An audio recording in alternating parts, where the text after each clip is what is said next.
तो आज के लेक्चर में हम बात करेंगे अच्छी स्थिति में वैद्युत क्षेत्र की तीव्रता, यानी अच्छी स्थिति में हमें वैद्युत क्षेत्र की तीव्रता बताना है। और ये जो टॉपिक है आपका बहुत इंपॉर्टेंट है, बहुत इंपॉर्टेंट। इसको आप वेरी इंपॉर्टेंट में रखिएगा। ये टॉपिक आपका बहुत इंपॉर्टेंट है। ये डेरिवेशन, ये प्रूविंग आपके बोर्ड एग्जाम में आती है।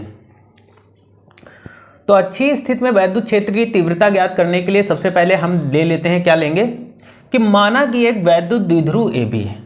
ठीक है, हमने क्या ले लिया कि यहाँ से यहाँ तक एक वैद्युत द्विध्रुव ले लिया जो क्या है AB। ठीक है, ये चीज़ समझ में आई कि माना एक वैद्युत द्विध्रुव AB है। AB ये एक वैद्युत द्विध्रुव है जिसका मध्य बिंदु O है। ठीक है, ये मध्य बिंदु O है और इनके बीच की जो टोटल डिस्टेंस है यानी A से B के बीच की जो दूरी है बेटा वो 2L है।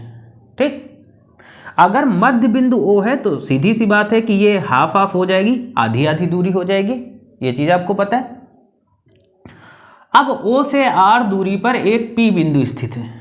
ठीक, यहाँ O से R दूरी पर एक ये बिंदु P स्थित है। ठीक, इसी बिंदु P पर हमें क्या करना है, वैद्युत क्षेत्र की तीव्रता हमें निकालनी है।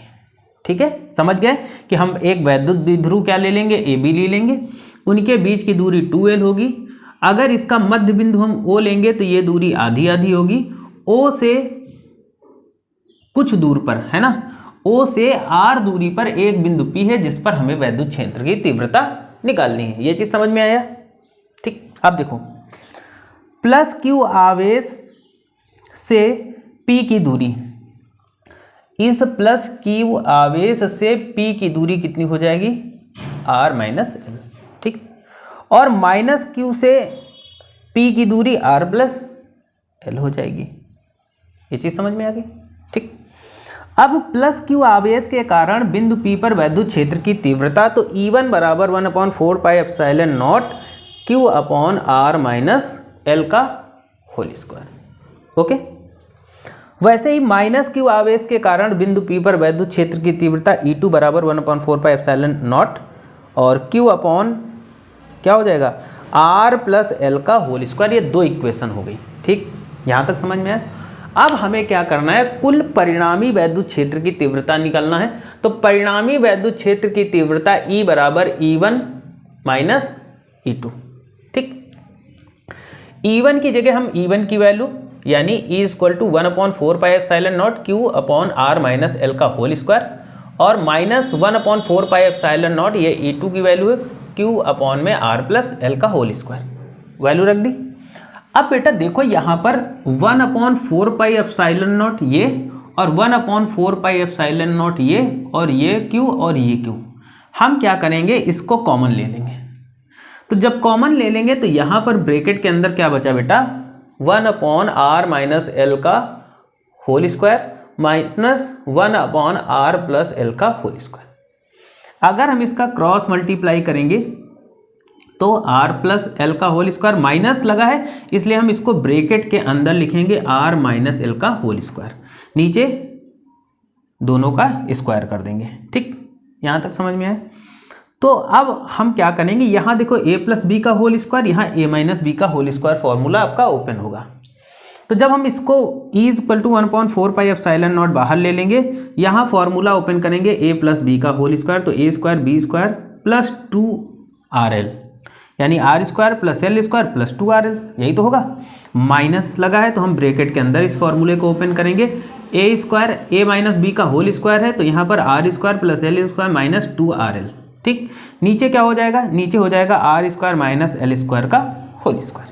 ठीक, आगे देखो E equal to Q upon 4 pi epsilon not और क्या करेंगे बेटा, R square L square 2 pi RL और ये माइनस पहले लगा था इसलिए अंदर के साइन चेंज हो गए सारे के सारे। ठीक, तो देखो माइनस का R प्लस का R कट गया, प्लस का L माइनस का L कट गया, प्लस का 2RL प्लस का 2RL बचा और नीचे R square minus L square का whole square. 1/4 pi epsilon 0 equal to क्या हो जाएगा, 2 और 2 4 यानी 4RL बच गया।